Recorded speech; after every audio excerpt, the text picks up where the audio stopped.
আসসালামু আলাইকুম। আজ আমি আপনাদেরকে একটি চকলেট কেকের ডেকোরেশন ভিডিও শেয়ার করব। এটা ছিল 1/2 পাউন্ডের একটি চকলেট কেক, তাই আমি এটাকে 2টা স্লাইসে ভাগ করে নিলাম।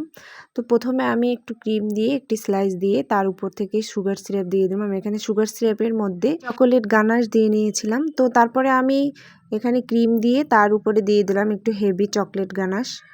এইটা দিলে কেকের যে টেস্ট বহুগুণে বেড়ে যায়। তারপরে আমি আরেকটি লেয়ার দিয়ে আবারও সুগার সিরাপ ব্রাশ করে এখানে অল্প একটু ক্রিম নিয়ে ক্রাম কোটিং করে আমি এটাকে ফ্রিজে রেখে দেব আধা ঘন্টার জন্য। এরপর আমি ক্রিম দিয়ে কেকটাকে ভালোভাবে কাভার করে সুন্দর করে একটি ফিনিশিং দিয়ে নেব।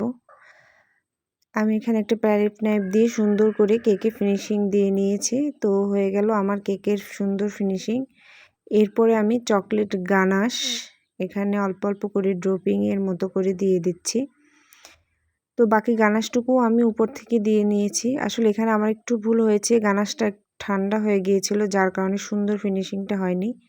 তো কেয়ার করার এরপর আমি কিছুটা ফুল দিয়ে এর উপরে কয়েকটা চকলেটের রিং বসিয়ে দিলাম। এটা দিলে চকলেট কেক দেখতে আরও সুন্দর লাগে। তো তারপরে আমি কিছুটা সুগার বল দিয়ে দিলাম। তো এই ছিল আমার চকলেট কেক। সবাই ভালো থাকবেন এবং আমার জন্য দোয়া করবেন। আল্লাহ হাফেজ।